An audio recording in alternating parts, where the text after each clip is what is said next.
Welcome to the Night Club, guys. It's your host, the Night Wrencher. Now today we're going to be going over how I'm going to go about making 1,000 horsepower in my 1975 Dodge D100. This is actually an LS swapped truck right now. It's got a naturally aspirated carbureted 5.3 with an R150 Toyota 5-speed transmission and transfer case, Dana 44 front, Ford 8.8 rear, 456 gears, LSD in the rear, full locked in the front with lockout hubs. And right now I use that as a daily driver slash tow rig slash rock crawler. And now it's going to be a drag truck.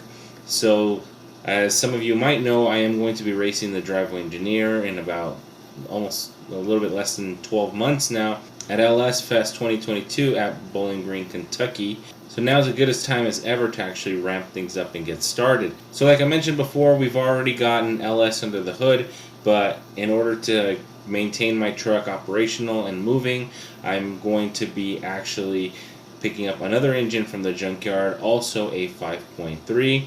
The years we're going to be going through are 99 to 03. And that would happen to be a Gen 3 block. Some of you might say, well, why bother building up a Gen 3 block when you can just get a Gen 4? You can get a Gen 4, and if you call up a dismantler or something like that, you can get yourself a Gen 4 engine.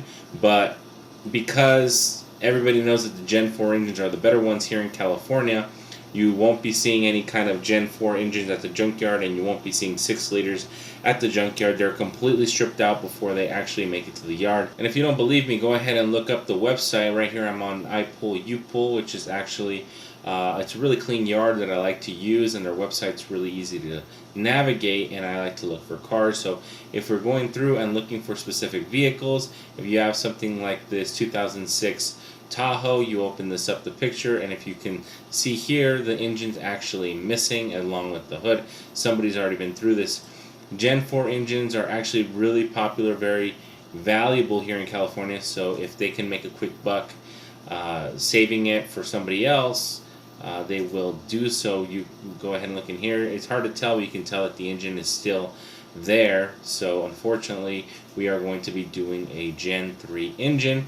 But that's not actually a big deal because, as you guys will be able to tell, I'm referencing a build that Richard Holdner did on his channel, and it was essentially the Big Bang 5.3. He took a Gen 3 and he basically built it up as best as he could, naturally aspirated, and then he added a ton of boost to it until it finally blew up. And I believe it was a piston that finally gave out at a little under 1,300 horsepower. We're not going to be hitting 1,300 horsepower on the dyno, but you guys got to remember that we do have drivetrain losses. I am going to be running big tires, so maybe I am going to be hitting close to that 1,200 mark, and after it goes through the drivetrain losses, I'm going to be down to maybe 1,000 horsepower. We're going to be guesstimating our numbers a little bit. So going into the specifics of our engine build, as you guys know, I'm doing a 5.3 Gen 3, and you could actually go ahead and buy the Gen 4 stuff. It's $250 for rods and pistons, but for $250 I can just go to the junkyard and pick up a second 5.3 all complete, ready to go. So there's not really a point unless I can get the rods for a really good deal, and maybe a set of pistons for like a good deal, like less than $100 for all of it shipped. It's not worth it for me to actually go around and try to buy these when I could just get better options and save my money.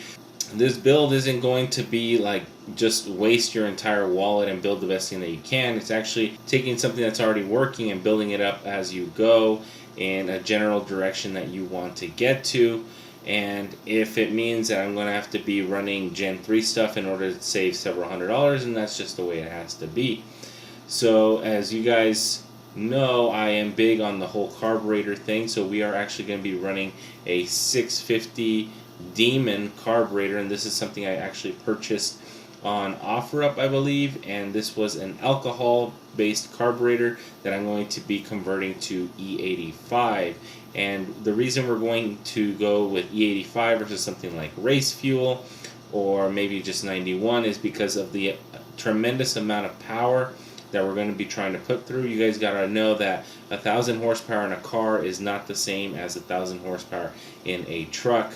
In order to get 1,000 horsepower through my big a 1-ton rear axle between my 3/4 ton front axle and size 33 tires, there's going to be a lot of drivetrain loss, and you're going to need to turn up the boost more than you would probably have to if you were putting it in a 2-wheel drive truck or a mini truck or even a car. So E85 actually is the most affordable choice, especially compared to race fuel. Where race fuel is over $10 a gallon, you can get E85 for less than $4 a gallon. At least here in California, you can get a little bit over $3, $3.15, $3.25. And when the economy was a little bit better last year, we can get it for less than $3. But everything in California has and will always be more expensive than everything else, and that's just something that we have to deal with on this side of the world. So we're going to be using a 650 E85 carburetor. That's going to be on my dual plane intake. And a lot of you are going to be saying, well, if it's a drag race and you're going to want to go all out and you're going to want to make max boost and max power, why don't you upgrade to like a Super Victor or Victor Jr. or one of the Holley split intakes, a nice big single plane intake. I know the cleanest and easiest way to make more power would be to just swap to a single plane intake, but I really want to make the dual plane intake work. I'm actually going to couple this with a open spacer to maybe help the horsepower curve, but I'm going to be doing a lot of testing with and without the spacer, and I might even end up cutting the divider. It really depends on how much torque I lose down low. You guys got to remember that this is still going to be my daily driver slash rock crawler slash tow rig, and any amount of torque that I lose is going to affect me directly, especially with an engine as small as a 5.3 liter in a truck that weighs nearly 5,000 pounds. Speaking about losing torque down low, let's go ahead and talk about the cam. This is actually the cam that I've decided to use. I'm going to go ahead and let out all the secrets right now. And it's the BTR, the Gen 3, Gen 4 truck cam Stage 1 V2.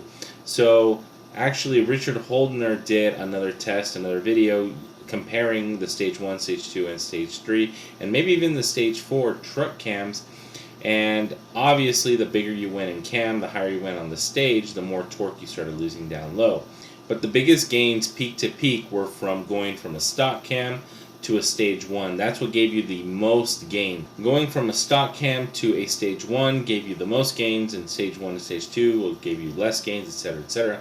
So really I'm just looking to fix the horsepower curve from the stock cam and actually let the engine breathe in the higher RPMs. This particular kit comes with the 560 Beehive valve springs and a set of valve seals.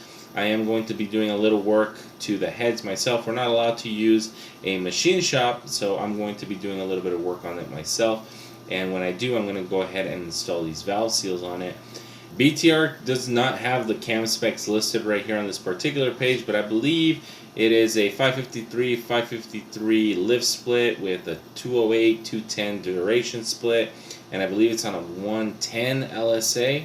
So it's a very, very mild cam. All that means is I'm going to be adding a little bit more boost up top just to make sure I can make up the difference in power, because you guys got to remember that I still need as much torque as I can, because I'm not just racing. I'm going off-roading, I'm going towing, I'm going to be doing a lot of stuff, and I really don't want to be losing torque down low. How much torque are you going to lose? We don't know, and I don't care to find out. For the ignition, we're going to be going with the Smart Spark LS ignition module. I already have this installed in my truck. It's working fine. I've had no issues whatsoever. So it's a pretty bulletproof system. I used to have the MSD 6014, but I've since moved on to the SSLS and I've had no problems. What's cool about this box is that it has a step retard that you can program to come in whenever you want. It also has a two-step that you can use for launch control. So both of those functions are going to be very, very important, especially when I'm trying to dial in my launch. I'm going to be tying this into a 3-bar map sensor, and I might even have to ignore the map sensor altogether and just run a linear table if I need to go into higher levels of boost, which I hope not. I haven't quite decided yet on the turbo, but for the ignition, I've pretty much got that covered.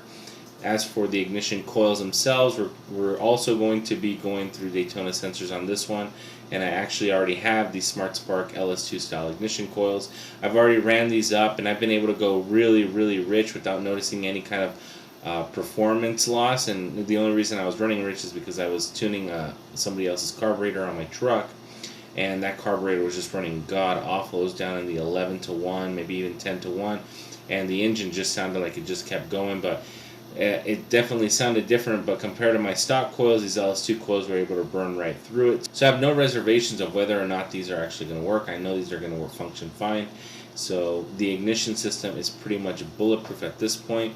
I mentioned earlier that we are going to be going E85, so in order to go E85, we actually do need the gauge. So unfortunately, because I am going carbureted, I can't actually make any kind of adjustments to the tune as I'm driving or as I'm going, or pre-program a E85 flex fuel table, because it's all mechanical. And because of that, I'm going to have to keep an eye on it at all times with this gauge. I don't know how good the Innovate MXT-D gauge is, but I'm assuming it's fine. I've heard some decent things about Innovate.